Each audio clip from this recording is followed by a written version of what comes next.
Jérémie, chapitre 24.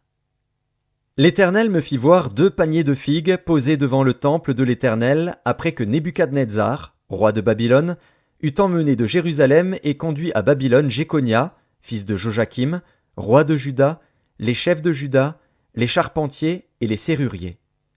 L'un des paniers contenait de très bonnes figues, comme les figues de la première récolte, et l'autre panier de très mauvaises figues, qu'on ne pouvait manger à cause de leur mauvaise qualité.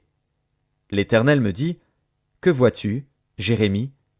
Je répondis, « Des figues.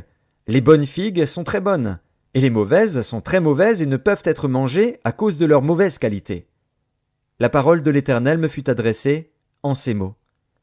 Ainsi parle l'Éternel, le Dieu d'Israël. Comme tu distingues ces bonnes figues, ainsi je distinguerai, pour leur être favorable, les captifs de Juda, que j'ai envoyés de ce lieu dans le pays des Chaldéens.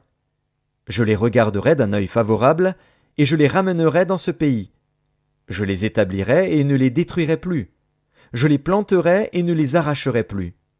Je leur donnerai un cœur pour qu'ils connaissent que je suis l'Éternel.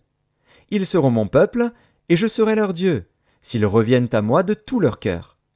Et comme les mauvaises figues qui ne peuvent être mangées à cause de leur mauvaise qualité, dit l'Éternel, ainsi ferai-je devenir Sédécias, roi de Juda, ses chefs, et le reste de Jérusalem, ceux qui sont restés dans ce pays et ceux qui habitent dans le pays d'Égypte. Je les rendrai un objet d'effroi, de malheur, pour tous les royaumes de la terre, un sujet d'opprobre, de sarcasme, de raillerie et de malédiction, dans tous les lieux où je les chasserai. J'enverrai parmi eux l'épée, la famine et la peste, jusqu'à ce qu'ils aient disparu du pays que j'avais donné à eux et à leurs pères.